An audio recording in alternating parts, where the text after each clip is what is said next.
The stars looked different from this far away from Earth, Captain Jake Morrison thought as he stared out the bridge window of the UES horizon. 3 months had passed since they left the solar system using humanity's first working faster-than-light drive. The quantum jump engine hummed quietly beneath his feet, a sound that still amazed him after all this time. No human had ever traveled this far from home before. "Captain, we're picking up something on the long-range sensors," called out Commander Rick Thompson from his station. The tactical officer's voice carried a note of excitement that made everyone on the bridge turn to look at him. "It's big, sir, really big. Multiple contacts moving in formation." Jake moved to the sensor station where Dr. Lisa Chen was already studying the readings. The xenobiologist had been hoping for this moment since the mission began. Her dark eyes were wide with wonder as she pointed at the display. "These energy signatures don't match anything in our database. They're definitely artificial, definitely not human." Engineer Amy Parker looked up from her controls. "The quantum drive is running perfectly, Captain. If we need to leave quickly, we can jump back to Earth in less than 30 seconds. Her voice was steady, but Jake could hear the nervous edge underneath. They all knew this moment would come eventually, but knowing and experiencing were very different things. "Take us closer, but keep our distance," Jake ordered. "I want to get a good look at our new neighbors before we introduce ourselves." Horizon moved forward on silent engines, its crew holding their breath as humanity prepared to meet its first alien civilization. What they found made them all stare in silence. The alien ships were massive, each one easily 3 times the size of the Horizon. Their dark metal hulls were covered in strange markings that seemed to glow with their own light. The ships moved in perfect formation, like a school of deadly fish swimming through the void of space. "There are at least 50 of them," Rick reported, his fingers dancing over his controls. "And Captain, they're armed. Those aren't exploration vessels." Dr. Chen was recording everything, her equipment scanning the alien ships for any information they could gather. "The energy output from their weapons is incredible. Each ship has enough firepower to level a city." She paused, looking worried. "Maybe we should maintain our distance until we know more about their intentions." Before Jake could respond, the main screen lit up with an incoming transmission. The image that appeared made everyone on the bridge take a step back. The alien was tall and thin, with gray skin that looked like metal and eyes that glowed red in the darkness. When it spoke, the universal translator worked perfectly, which somehow made the words even more frightening. "Primitive beings, you have entered space controlled by the Zeltharian Empire. I am War Prime Kethvar, commander of this fleet. Your species will surrender immediately and prepare for integration into our empire as a slave race. Resistance will result in the complete destruction of your homeworld." Jake felt his blood turn cold. The alien's voice carried the weight of absolute authority, as if questioning his words was impossible. Around the bridge, his crew looked at him with fear and uncertainty in their eyes. This was not the peaceful first contact they had all hoped for. "This is Captain Jake Morrison of the Earth vessel Horizon," he replied, keeping his voice as steady as possible. "We come in peace, seeking friendship and trade with other civilizations. We have no desire for conflict." The alien War Prime made a sound that might have been laughter, but it held no warmth or humor. "Peace is for the weak. Your primitive species has somehow developed faster than light travel, which makes you dangerous. You will surrender your technology and your freedom, or you will be destroyed. You have one of your time units to decide." The transmission ended, leaving the bridge in terrible silence. Jake looked at his crew, seeing the same thoughts reflected in their faces. Earth was defenseless against this kind of power. The human race had no military ships, no weapons designed for space combat. They were explorers, not warriors. "Captain," Amy said quietly, "I'm detecting massive energy buildup in their weapon systems. I don't think they're planning to wait for an answer." Rick's hands were already moving over his controls. Multiple missile launches detected. At least 100 incoming projectiles, all targeting us. "Jump us out of here now," Jake commanded. Amy's fingers flew over the quantum drive controls as space around them began to twist and bend. The last thing they saw before jumping to safety was the alien fleet firing their terrible weapons at the spot where the horizon had been. The journey back to Earth took only minutes, but it felt like hours.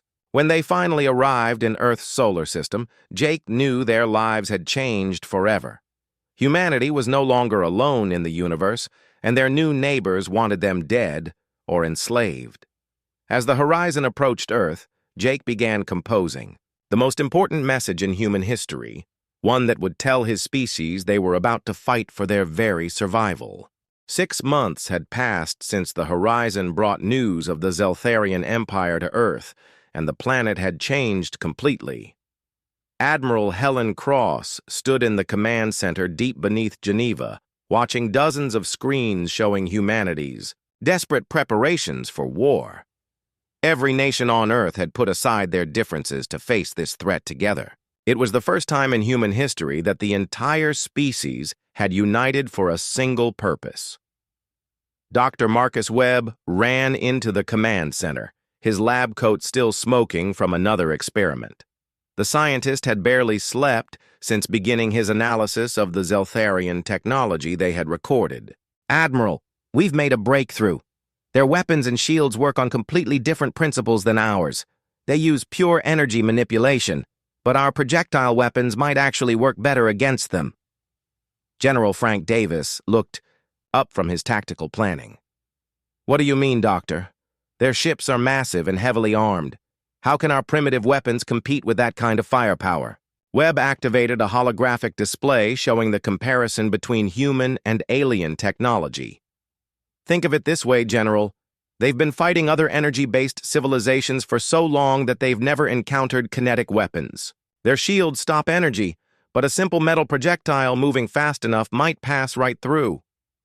The news gave everyone in the room a spark of hope. Amy Parker, who had been promoted to chief engineer of the defense project, nodded in agreement. "We've been working on that theory. The quantum drives we use for faster-than-light travel can also be used for short jumps during combat. No alien civilization has ever seen anything like it." Admiral Cross studied the tactical displays showing Earth's new defense fleet. In 6 months, humanity had built 30 warships using every resource the planet could provide. They were smaller than the alien vessels, but faster and more maneuverable. Each ship carried railguns that could fire metal projectiles at incredible speeds, along with missiles designed to disrupt enemy electronics. Captain Jake Morrison entered the command center wearing the uniform of his new ship, the UES Defiance. The vessel was humanity's first true warship, built specifically to fight the aliens using human advantages. "Admiral, long-range sensors are picking up quantum signatures at the edge of the solar system. They're coming." The Zeltharian fleet appeared exactly where they expected it would, near Neptune's orbit. War Prime Kethvar brought 200 ships this time, confident that the primitive humans would surrender when faced with such overwhelming force. The alien commander had conquered dozens of worlds using the same tactics: show massive strength, demand surrender, then enslave or destroy anyone who resisted. "All ships? This is Admiral Cross. Today we fight not just for Earth, but for the future of humanity. Remember your training and trust in your equipment. These aliens think we're weak because we're new to space, but they're about to learn that humans don't give up without a fight." The first battle began near Jupiter, where Captain Morrison led 12 human ships against 50 alien vessels. The Zeltharians expected an easy victory, but they had never faced weapons like humanity's railguns. The first salvo of metal projectiles passed through their energy shields as if they didn't exist, punching holes in alien hulls that had never been damaged before. War Prime Kethvar watched in shock as 3 of his ships exploded from weapons that shouldn't have been able to touch them. "How are these primitives penetrating our shields? Their technology is centuries behind ours." His tactical officer was equally confused. Sir, their projectiles aren't energy-based. Our shields can't stop solid matter moving at those speeds. And their ships keep disappearing and reappearing in different locations. We can't predict their movements. The human ships danced around the larger alien vessels like fighters against bombers. Amy Parker's quantum jump technology allowed them to appear behind enemy ships, fire their weapons, and vanish before the aliens could respond. It was a completely new form of space combat that the Zeltharians had no defense against. Commander Rick Thompson, now captain of the UES Guardian, discovered something even more important during the battle. All ships use your electromagnetic pulse weapons on the aliens. Their technology seems to be vulnerable to electrical disruption. The EMP weapons had been an afterthought, designed to disable enemy electronics. But when they hit the Zeltharian ships, the results were devastating. The aliens' quantum field manipulators shut down completely, leaving their vessels helpless and drifting in space. Dr. Chen, monitoring the battle from the UES science vessel Newton, recorded everything for later analysis. The aliens rely, too, heavily on their technology. When it fails, they don't know how to adapt. Humans have always been good at improvising and finding new solutions. The battle raged for 6 hours, with human ships using hit-and-run tactics to slowly whittle down the alien fleet. The Zeltharians tried to respond with massive energy blasts, but the smaller human ships were too fast and unpredictable. Every time the aliens thought they had a target locked, the human ship would quantum jump to a new position. War Prime Kethvar finally ordered a retreat when he realized he had lost over half his fleet. The mighty Zeltharian Empire had been defeated by a species they considered primitive and weak. As his remaining ships fled toward deep space, he sent a message back to the Empire's central command. The humans are not what we expected. They fight like nothing we have ever encountered. Their weapons bypass our defenses and their tactics are completely unpredictable. We need to reassess this threat immediately. Back on Earth, the celebration was brief. Admiral Cross knew this was only the first battle in what would likely be a long war. The aliens would return with new strategies and more ships. But for the first time since learning of the Zeltharian threat, humanity had reason to hope. They had proven that advanced technology wasn't everything, and that human innovation and determination could overcome seemingly impossible odds. Captain Morrison looked out at the stars, knowing that word of humanity's victory would spread across the galaxy. Other species enslaved by the Zeltharians would learn that the Empire could be defeated. The war was far from over, but humans had taken the first step toward changing the fate of the universe. News of humanity's victory against the Zeltharian fleet spread across the galaxy faster than anyone expected. In hidden bases and refugee camps on dozens of worlds, enslaved species whispered about the humans who had done the impossible. They had fought the mighty Zeltharian Empire and won. For the first time in centuries, oppressed aliens dared to hope for freedom. Dr. Lisa Chen stood in the newly built communication center on Luna, Earth's moon, as she received the first contact from one of these species. The signal was weak and heavily encrypted, coming from somewhere in the Vega system. When the transmission finally cleared, she found herself looking at a being unlike anything she had ever imagined. The alien looked like it was made of flowing water, with a translucent blue body that seemed to shift and change as it moved. When it spoke, its voice sounded like gentle waves lapping against a shore. "I am Fluid Speaker Aquathes of the Vrixian refugees. We have heard of your victory against our oppressors. Is it true that you defeated an entire Zeltharian war fleet?" Chen nodded, still amazed to be speaking with another intelligent species. "It's true. We destroyed or disabled over 100 of their ships, but we know they'll be back with more forces. We need allies if we're going to survive the next attack." The Vrixian's form seemed to brighten with hope. "My people were among the first conquered by the Zeltharians 50 years ago. Our home world was a peaceful place of vast oceans and floating cities. We never imagined that such cruelty could exist in the universe. The Empire enslaved us, forced us to work in their underwater mines and factories. Over the following weeks, more alien species made contact with Earth. Each had a similar story of conquest and enslavement by the Zeltharian Empire. The Kethmori, insect-like beings whose hive worlds had been strip-mined for resources. The Tal Sharon, peaceful plant, people whose forest worlds had been burned to make room for Zeltharian military bases. The Quantum Nomads, energy beings who had been captured and used as living batteries for alien technology.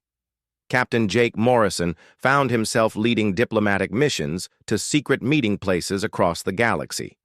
The most important of these meetings took place at Kepler Station, a hidden trading post built inside a massive asteroid. The station served as neutral ground where different species could meet without fear of Zeltharian detection. Morrison walked through the station's corridors, amazed by the variety of alien life forms around him. Some looked almost human, while others were so strange he couldn't even guess how they moved or communicated.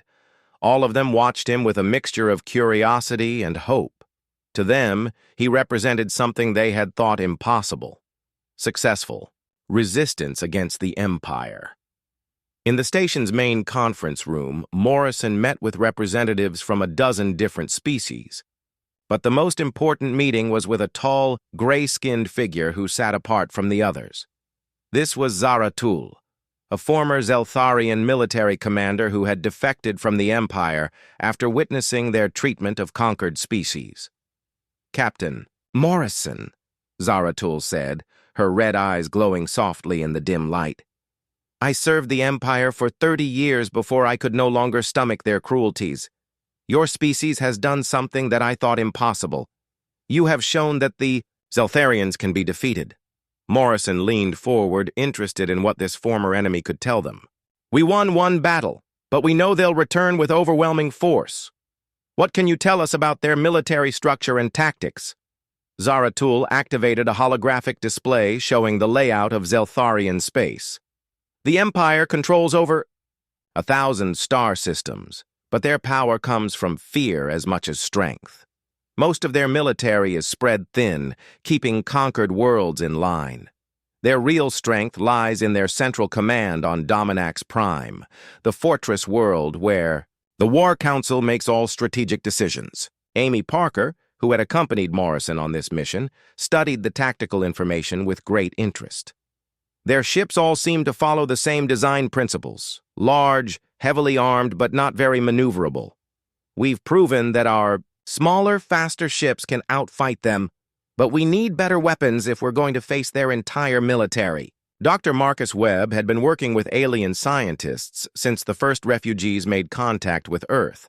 His breakthrough came when he realized that human quantum technology could be combined with alien energy manipulation techniques. "We've discovered that our different approaches to science can work together. Human innovation combined with alien knowledge creates possibilities that neither of us could achieve alone." The alliance that formed in the hidden corridors of Kepler Station was unlike anything the galaxy had ever seen. Humans provided military leadership and tactical innovation, while the alien species contributed their knowledge of Zeltharian weaknesses and galactic politics. The Vrixians offered their expertise in underwater and space-based construction. The Kethmori shared their knowledge of swarm tactics and rapid reproduction. The Tal Sharon provided biological weapons that could disable Zeltharian technology without harming other species. Admiral Helen Cross, monitoring these developments from Earth, began to see the shape of a larger strategy. "We're not just fighting a war anymore. We're building a revolution. Every species that joins us makes the alliance stronger and gives the Empire one more front to worry about." The first coordinated strike came 3 months after the Kepler Station meeting. Human ships, equipped with new hybrid weapons developed, through alien cooperation, attacked 3 Zeltharian outposts simultaneously. Each attack was perfectly timed, with different alien species providing support based on their unique abilities. On the mining world of Korith 7th, Vrixian swimmers, infiltrated the underwater facilities while human ships provided orbital support. On the factory planet of Mektar II, Keth Mori swarms overwhelmed Zeltharian ground forces while human EMP weapons disabled their defenses. On the research station orbiting Vega 6, Tal Sharon biological agents caused complete system failures. Throughout the facility, War Prime Kethvar received reports of these attacks with growing alarm. The humans weren't just surviving anymore. They were actively fighting back. Worse, they had convinced other species to join their rebellion. For the first time in his career, the War Prime found himself facing an enemy that was growing stronger, instead of weaker. "How many worlds have we lost contact with?" he demanded from his flagship's command center. His aide consulted the tactical displays nervously. 17 outposts and 3 minor fleet bases, sir. The attacks are coordinated and use tactics we've never seen before. The humans seem to know exactly where to strike for maximum effect. Kethvar studied the reports, realizing that humanity had done more than win a single battle. They had given hope to every oppressed species in the galaxy and turned that hope into organized resistance. The mighty Zeltharian Empire, which had ruled through fear for 1,000 years, suddenly faced enemies on every front. The war was about to become something much larger than anyone had imagined. The Galactic War erupted across 50 star systems as the Liberation Alliance launched their most ambitious campaign yet. Captain Jake Morrison stood on the bridge of the UES Defiance, watching the largest fleet humanity had ever assembled prepare for the Battle of Nexus 7th.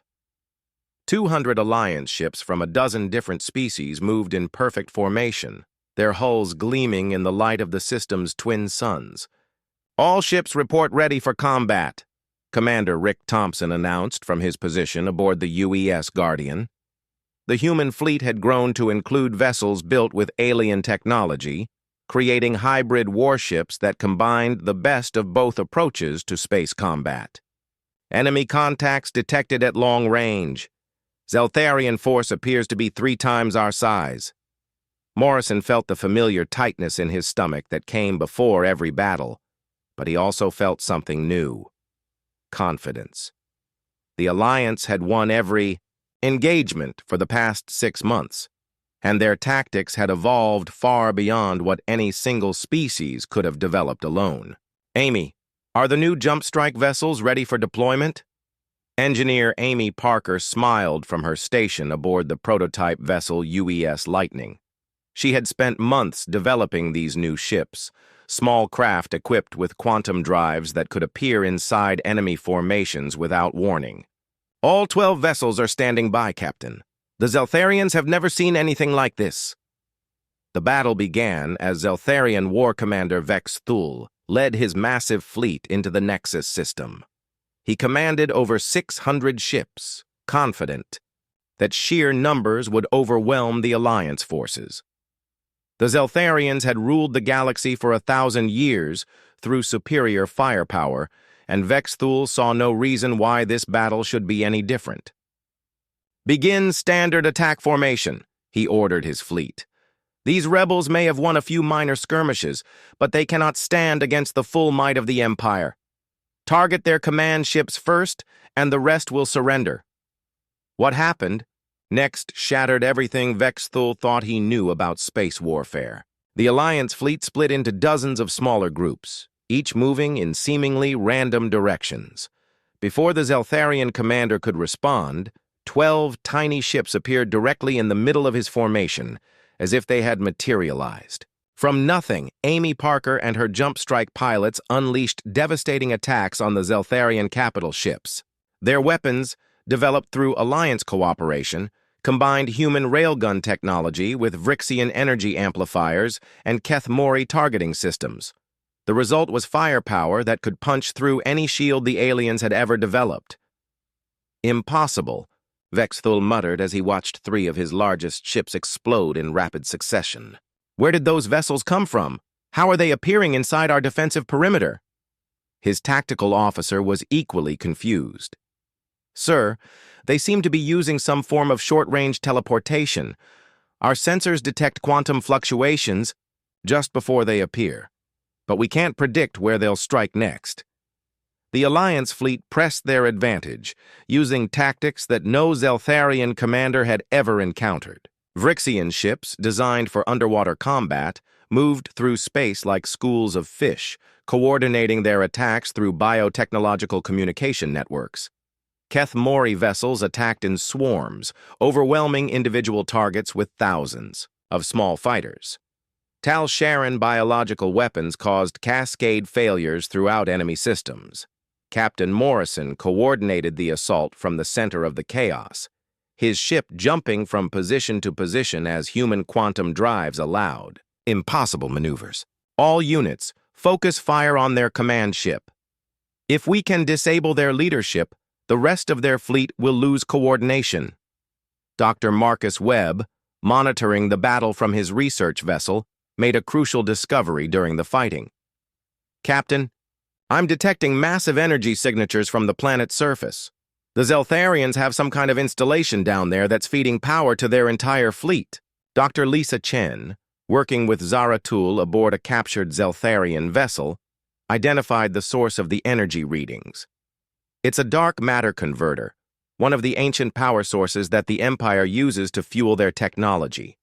If we can destroy it, their ships will lose most of their offensive capability. Commander Thompson volunteered to lead the ground assault on the planet's surface. My team can infiltrate the facility while the space battle keeps their attention focused upward. We've done this kind of operation before. The mission to destroy the dark matter converter became the turning point of the battle. Thompson led a team of human special forces and alien specialists down to the planet's surface, fighting through heavily defended installations to reach the power source. The converter itself was a massive structure that seemed to bend space around it, drawing energy from dimensions that human science barely understood. Place the charges here and here, Thompson instructed his team as they worked to disable the ancient machinery. According to Zaratul, destroying the primary coupling should cause a chain reaction that will shut down the entire network. The explosion that followed could be seen from orbit. As the dark matter converter overloaded and shut down, the Zeltharian fleet suddenly found their weapons operating at less than half power. Their shields flickered and failed as the energy that had sustained them for centuries disappeared. Amy Parker and her jump strike vessels pressed their attack against the now vulnerable enemy ships. All strike teams, they're defenseless. Take them down before they can adapt. War Commander Vex Thule watched his mighty fleet crumble around him as the Alliance forces destroyed ship after ship. For the first time in his military career, he faced the possibility of complete defeat. All remaining vessels retreat to hyperspace immediately. We cannot win this battle, but even retreat proved difficult for the Zeltharians. The Alliance had learned to predict their escape routes, and human ships appeared at every hyperspace jump point to continue the attack. By the time the surviving Zeltharian vessels escaped the system, they had lost over 400 ships and most of their support infrastructure. The victory at Nexus 7 sent shockwaves throughout Zeltharian space. War Prime Kethavar received the reports with growing desperation as he realized that his empire was losing the war. The humans and their allies weren't just defending themselves anymore. They were actively destroying Zeltharian power throughout the galaxy. How many worlds have declared independence since the battle? He asked his intelligence chief. 47 systems have openly joined the rebellion, sir. Our garrison forces are reporting uprisings on dozens of other worlds. The conquered species believe the Alliance can actually defeat us. Kethvar studied the strategic displays showing the rapidly changing situation across Zeltharian space. Red markers indicated lost systems, while yellow showed worlds in open revolt. For the first time in 1,000 years, the Empire was shrinking instead of growing. But the War Prime had one final weapon that could still save the Empire and destroy humanity forever. Deep beneath the surface of Dominax Prime, Zeltharian scientists had spent centuries developing the ultimate weapon, a device capable of destroying entire star systems. The void cannon had never been used because no enemy had ever posed enough of a threat to justify its deployment. Now, as Kethvar watched his empire crumble, he gave the order that would change everything. Prepare the void cannon for deployment against the human homeworld. If we cannot rule the galaxy, then we will ensure that these rebels never live to see their victory. The warning came from Zaratul just hours before the void cannon would be ready to fire. The former Zeltharian commander had maintained secret contacts within the Empire's military, and they brought her the most terrifying news imaginable. War Prime.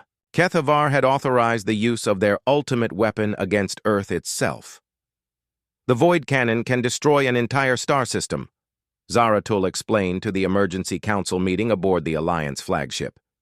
It draws power from enslaved, psychic beings called ethereals, creatures that the Empire has tortured for centuries to fuel their most dangerous weapons. When fired, it creates a cascade effect that causes stars to collapse into black holes. Admiral Helen Cross felt her blood turn cold as she absorbed this information. Earth had over 10 billion people, and the evacuation ships could only carry a fraction of that number to safety. How long do we have before the weapon is ready to fire? Less than 12 hours, Zaratul replied grimly. The only way to stop it is to assault Dominax Prime directly and destroy the weapon before it can be used. But the fortress world is protected by the largest fleet in Zeltharian space. Captain Jake Morrison studied the tactical displays showing the enemy stronghold. Dominax Prime was surrounded by orbital defense platforms and protected by over 1,000 warships. The planet itself was covered in shield generators and weapon emplacements that could destroy any attacking force. It was the most heavily defended location in the galaxy. We'll need every ship we have, Morrison declared.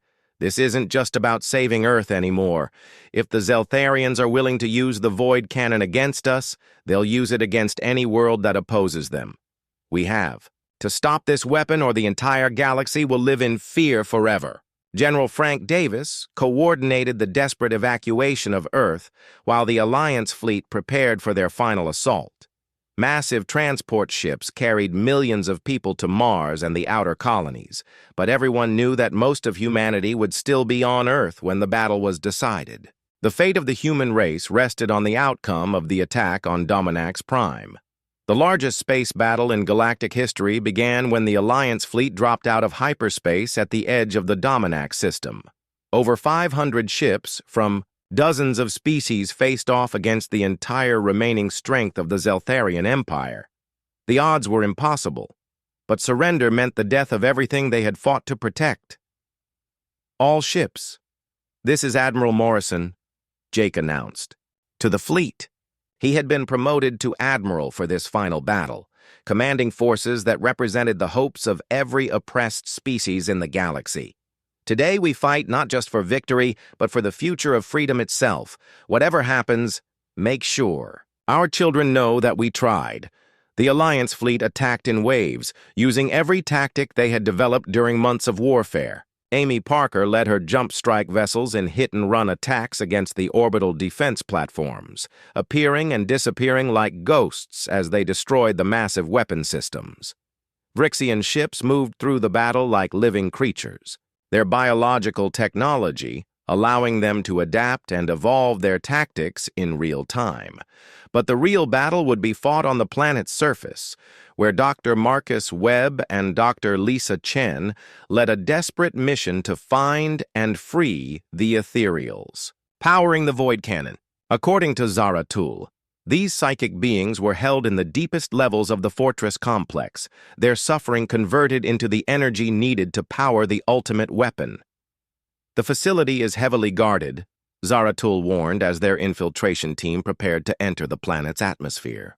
The ethereals have been imprisoned for so long that they may not even remember freedom, but if we can break their chains, their psychic feedback should disrupt the entire Zeltharian technology network. The team fought their way through miles of underground tunnels, battling automated defenses and Zeltharian guards as they descended toward the heart of the fortress. The deeper they went, the stronger the psychic emanations became, until the very air seemed to vibrate with the pain and anguish of the imprisoned ethereals. When they finally reached the chamber where the ethereals were held, even the hardened soldiers in the team stopped in shock. Dozens of beautiful translucent beings floated in energy cages, their bodies racked with constant pain as their psychic energy was drained to power Zeltharian weapons. They looked like angels that had been tortured for centuries, their light dimmed but not extinguished. How could anyone do this to innocent beings? Chen whispered as she studied the containment systems. The ethereals had once been a peaceful species of pure energy exploring the galaxy through psychic projection rather than physical travel. The Zeltharians had captured them precisely because their psychic abilities made them perfect living batteries. Webb worked frantically to disable the containment systems while the battle raged above them. The energy feedback from freeing them should cascade through every Zeltharian system on the planet, but the shock might also damage our own equipment.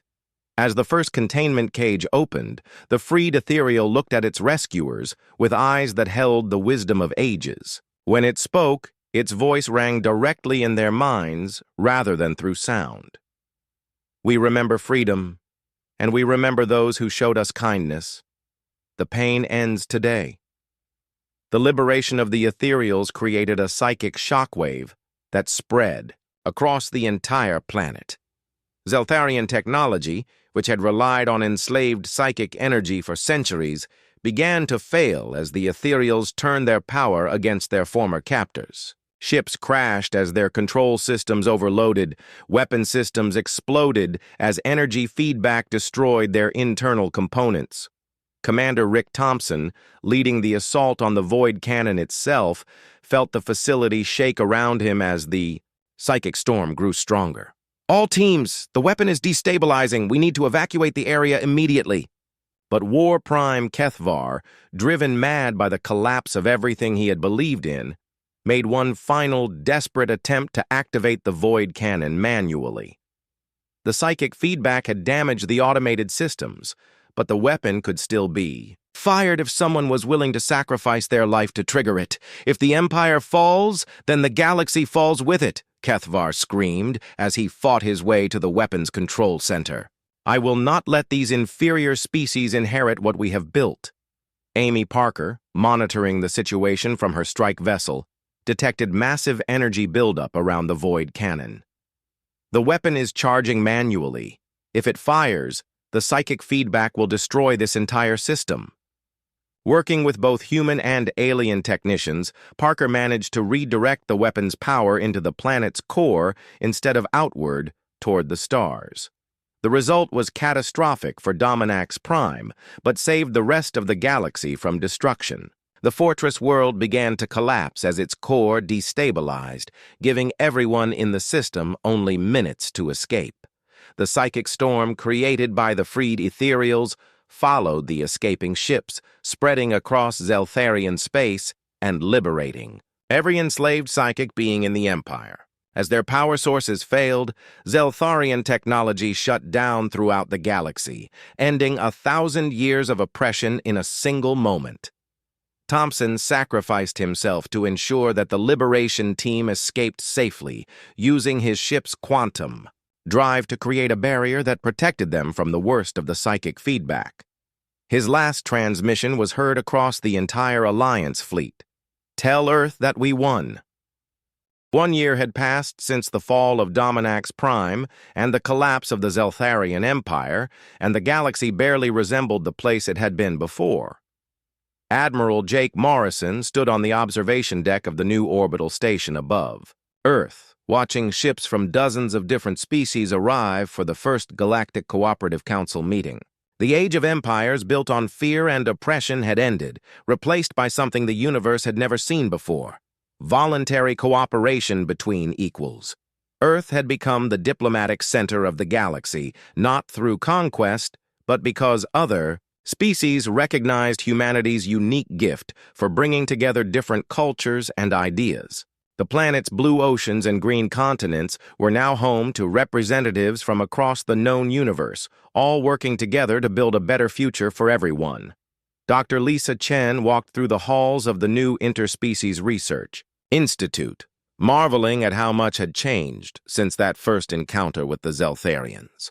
The Institute brought together scientists from every known species, combining their knowledge to solve problems that had seemed impossible when each group worked alone. Vrixian biotechnology was healing worlds damaged by centuries of strip mining. Kethmori swarm intelligence was helping coordinate relief efforts across multiple star systems. Talsharan biological science was restoring ecosystems that had been destroyed by war. The medical applications alone are revolutionary, Chen explained to a group of visiting researchers. By combining human cellular regeneration techniques with ethereal psychic healing, we can treat injuries and diseases that were previously impossible to cure. Every species contributes something unique to our understanding of life itself. Amy Parker had been promoted to chief engineer of the Cooperative Council, overseeing the most ambitious construction project in galactic history. The Quantum Gate network would allow instant communication and travel between any 2 points in the galaxy, connecting civilizations that had been isolated for millennia. The technology combined human quantum physics with alien energy manipulation, creating possibilities that no single species could have imagined.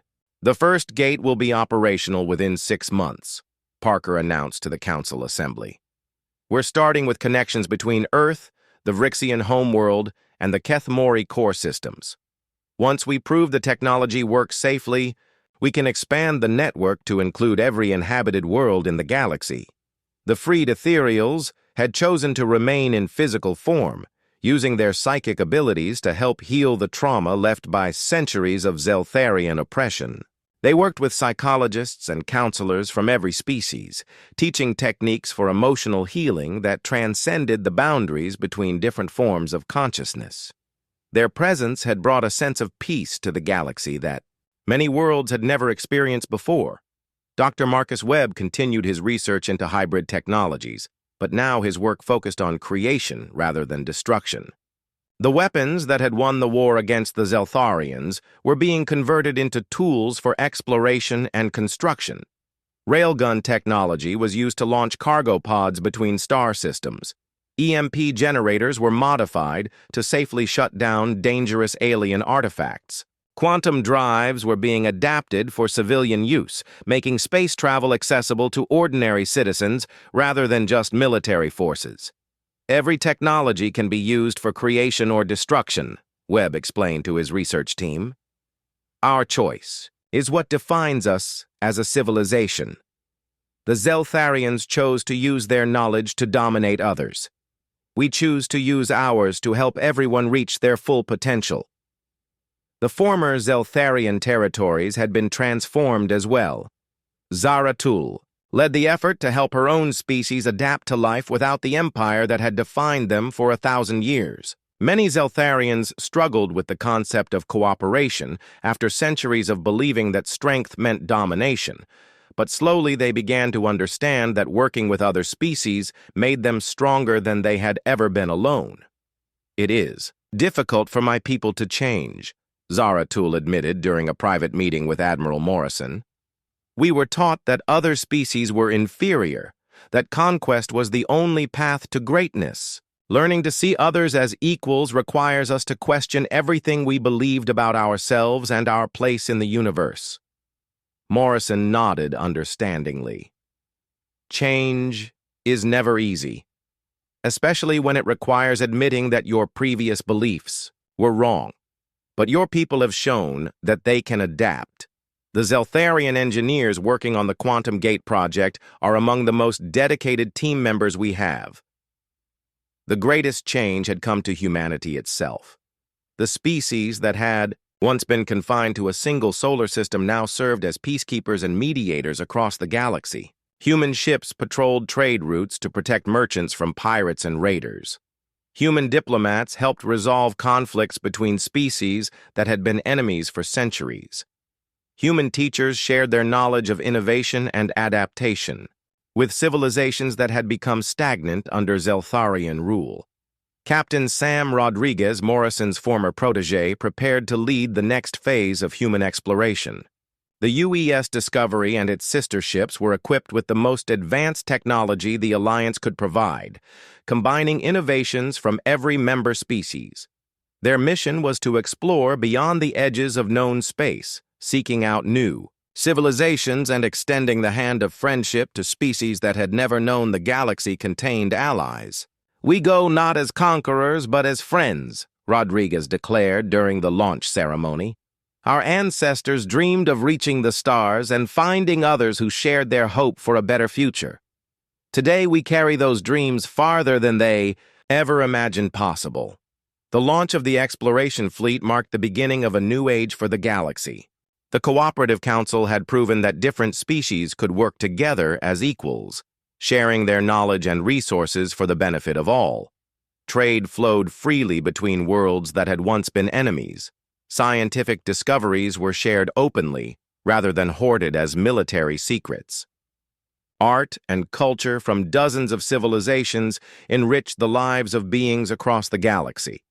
But perhaps the most important change was in how the different species saw themselves and each other. The rigid hierarchies that had defined galactic civilization for millennia had given way to flexible partnerships based on mutual respect and shared goals. No species was considered superior or inferior. Each had unique gifts that made the alliance stronger. Admiral Morrison often stood on Earth's observation platforms, watching ships from across the galaxy come and go as they carried people and cargo between the stars. The sight never failed to amaze him.